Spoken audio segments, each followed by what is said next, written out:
my name is Masha Nuts, and welcome to my first spooky Not With Me. I did say first because I am planning on making another one of these. If you've never watched a Not With Me video of mine, it's just a video where I make a bracelet, then speed up the footage, and just talk to you about random stuff that's in my brain at the time. So yeah, I want to apologize in advance for the quality of the footage. I didn't really think it through very well when I was shooting.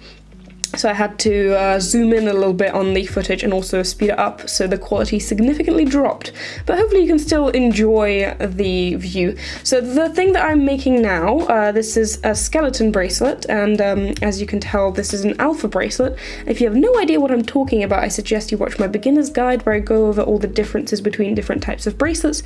I'll have that linked in the description for you. But yeah, basically this is a skeleton bracelet, and this is for the challenge of the month. So as you know, I run challenges every month, and this month, as it's the month of October, I did 2 spooky patterns for the challenge of the month. Those were announced in my September wrap-up video, if you want to check that out as well. So yeah, I got a little bit of a head start. I usually start the challenge bracelets close to the end of the challenge, if I'm being honest, but this time I wanted to do a little bit of a head start and get both the patterns done, and I want to do Not With Me videos for both of the bracelets because I really do enjoy them quite a lot.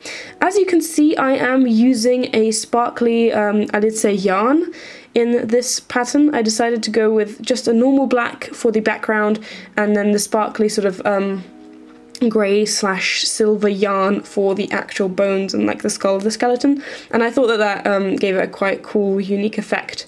I quite enjoy the way that it looks. I'll be showing you at the end of the video as well a little bit more of a close-up on the finished bracelet so you can see how it sparkles. Even though the camera, I don't think the camera portrays it as well as it is in real life. I always feel like in real life under natural sunlight the sparkles of the yarn are much more visible than they are under like artificial lights and cameras. But yeah, still, you'll be able to see a little bit more of that later. Also, at the very end, there's going to be a super duper time lapse of like 200%. No, 200 times, sorry, so that's like, what, 20,000%? Not the point. Basically, there's like a super sped up version of like 1 minute for the entire bracelet, so stick around to the end to see that. But yeah, as you can see, I'm heading into the collarbones and the shoulders for this pattern. This pattern has no arms. Like, they're not arms, there's just shoulders and then the rib cage, and then it goes straight to the pelvis and the legs. And I'm quite sad about that. I would have liked to have arms on the skeleton as well, but I think that would have made it too thick for a challenge bracelet. I mean, I personally don't mind making thicker bracelets, I actually quite enjoy it, but I think for a challenge pattern I wanted to keep it relatively thin. Even though, this is 12 strings, I feel like that is still quite big for some people. I mean, like, if you're just starting out, that is quite a lot of strings. So yeah, I do really enjoy the pattern though. So yeah, this took me 3.5 hours, I believe, which I was really surprised by. I managed to do it all in one sitting. Today, actually, I managed to do it all today. So I do say in one sitting. I did take breaks in between it. I did, like, you know, I was watching a show, I was also eating, I took breaks for that. I also took breaks for reading, which I'm now doing daily trackers on my Instagram story. If you've seen my previous vlog, you would have seen that I designed my own Instagram tracker for my reading. So that's really been motivating me to continue reading, because I do have trouble with actually making myself sit down and read. Even though I want to, I just can never justify spending time on doing that because I always feel like I have too much stuff to do. And I do. I have a lot of stuff to do, like right now. I have a lot of stuff to do. But yeah, I still feel like sitting down and reading is very, very important downtime, and it helps me sort of recharge. And also it's very entertaining, it's very relaxing. So I'm really happy that I'm now able to sort of justify doing that, and I'm motivating myself with the reading tracker. So yeah, I did take breaks for reading while I was making this bracelet, but overall it took me 3.5 hours when I combined all the footage I checked. And I was pretty surprised because I thought it would have taken me longer. I didn't realise it wouldn't take me so long. But then you must also realise that there's only like 2 colours in this alpha. More colors of an alpha obviously makes it more difficult to knot because you have to alternate the strings more often, and there's just more strings to alternate, there's more strings to work with and to keep in mind and sort of to organize while you're making the bracelet. Making two colored alphas is a little bit easier. Also, you might see here in the footage that I'm using a sort of different technique, not the one that I did a video on. I don't know when I did that, probably like a year ago, to be honest. I did a video tutorial on how to read alpha patterns and how to make them. I'm using a different technique here. I am planning on doing a video on that relatively soon. I just need a lot of time to do that because it will be a very in-depth video. So I'm not promising it anytime soon, but hopefully in the near future. It's in the works. I'm sort of in the planning stage of it now because I want to make sure that I include as much information as I can. So yeah, it's, you know, big videos like that, like my beginner's guide, my normal patterns, how to read normal patterns videos like that really take a while because I need to plan everything out first to make sure that I don't miss out any important information that I want to include, and then actually filming it. And editing takes forever on those types of videos because there's just like a lot of footage that I want to include from different places. So yeah. But yeah, here you can see we are heading into the pelvis, and I actually quite enjoyed this part of it because I was making the spine for so long, and the rib cage and the spine, that was kind of boring, to be honest, especially the spine where the rib cage finishes. Those rows are kind of boring, so I was really excited to get into the pelvis to make some more silver knots because I was primarily making black knots because of the rib cage and stuff. So yeah, that was quite exciting.